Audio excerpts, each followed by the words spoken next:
हो जाएगा जब सुभान अल्लाह। माँ बोला ध्यान से सुना, ईमान ला ताजा हो। माँ खुशी मोर छोड़ा अल्लाह राजी को बताते जा बेटा जा अल्लाह राजी को करते पढ़ते থাকে আল্লাহর ইবাদত করতে করতে হযরতে বাইজিদ বুস্তামে একদিন গেল, দুই দিন গেল, 6 মাস গেল, 1 বছর গেল, 2 বছর গেল, 3 বছর গেল, এইভাবে করতে করতে আল্লাহর পাগল হয়ে আল্লাহর জন্য দিওয়ানা হয়ে পুরা একটানা 12 বছর জঙ্গলে ইবাদত করলো। আমার আত্মবিশ্বাস, আমার মন বলে তার মা বাবা যদি দিল সে দোয়া করে আল্লাহ আমার ছেলেকে জান্নাতে বাসী করে দাও, তাহলে ওনার দোয়ার বরকতে সবাই মিলে যখন আমিন বলবো ওই মরহুম জান্নাতি হয়ে যাবে। সুবহানাল্লাহ সুবহানাল্লাহ। নবীর বেটি মা ফাতেমা জান্নাতের রানী, এই কথাটি মিথ্যা নাই গো হাদিসের বাণী। সুবহানাল্লাহ সুবহানাল্লাহ মাশাআল্লাহ। তিনটা ছন্দ শুনালো মর্তকরীর শেষ পীর সাহেব। নবীর বেটি মা ফাতেমা জান্নাতের রানী, এই কথাটি মিথ্যা নাই গো হাদিসের বাণী।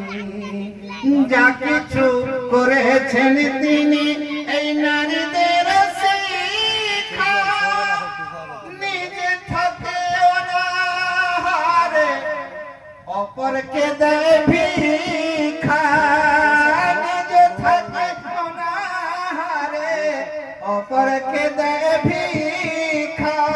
কেউ কোনদিন দরবার থেকে কেউ কোনদিন দরবার থেকে খালি হাত যায়নি, এই কথাটি মিথ্যা নাই গো হাদিসের বাণী।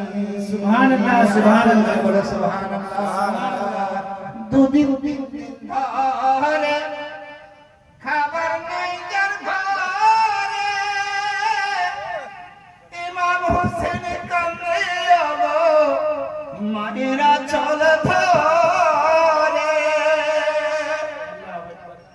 আমার দিক ভালো করলে কি বলছে তোর বাবা, मगर माँ फातिमा लोग जो इमाम हुसैन को भी खबर चाहिए कि बेटा बोल तो तुम्हें सूरे यासीन सुना थी, बेशक सुभान अल्लाह, सूरे रहमान सुना थी, कुरान शरीफ सुना थी, एमन सुनबो ना तो मन खुश किया बे। सुभान अल्लाह बेशक बेशक।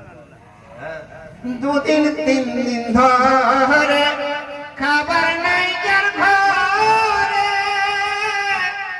इमाम हुसैन कमले गो मायरा चल धरे। कुरान पढ़े सांत्वना दे, कुरान पढ़े सांत्वना दे, सुनाई मधुर बाणी, এই কথাটি মিথ্যা নাই গো হাদিসের বাণী। নবীর বেটি মা ফাতেমা জান্নাতের রানী, এই কথাটি মিথ্যা নাই গো হাদিসের বাণী। अल्लाह की बारगाह में मैं तौबा